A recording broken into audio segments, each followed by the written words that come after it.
giật lên lên vài cây đi giật tâm trí lùng hay xa hít dòng lệ chung càng bao cây đi sana xuống mặn tâm sa nghìn na lo vì in nó vắt hay gió gió những cây đi nghìn và chúng ta lung xít xen lại ba chim lâu bắt tôi hỏi na ba hỏi sẽ lung hay xa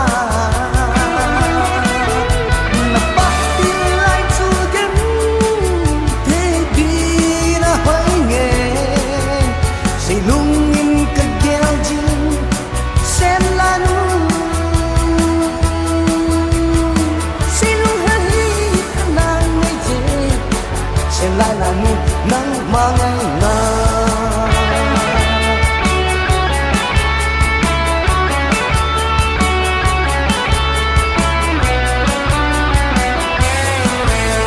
sen ra những nắng ngày nào gian kinh xa mang ra mò ni tim sun so to ni cái hùng dấu bôi hạ sẽ na có mà lại lên đỉnh kia ngon đến khát gió mong trong lâu nàng ngái đi ngà lại tân mong cái hi hâm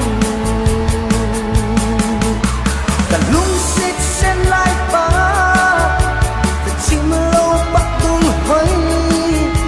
na ba hỏi đến sẽ lung hay xa na ba đi lại chu đến thế đi na hỏi nghe sẽ lung cái kêu gì sen lan sẽ lung hay nàng ngày gì sẽ lại là nắng mang nào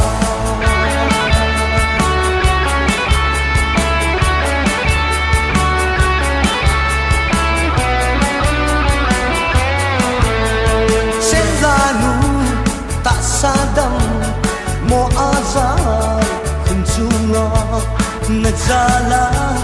na tang pan ka hung điêu chung hạ sa san khéo hung tao tình ngày hồ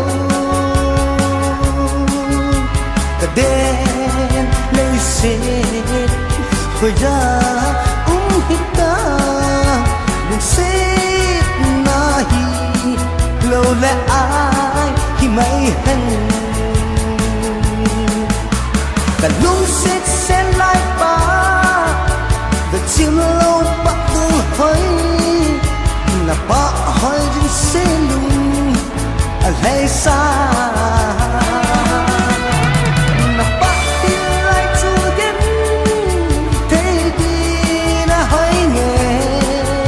sẽ lung cái kêu gì sen lan xin lung hay nàng ngày gì sen lại là nắng mang na xin lung cái kêu gì sen lan xin lung hay nàng ngày gì sen lại hình bôi nắng mang na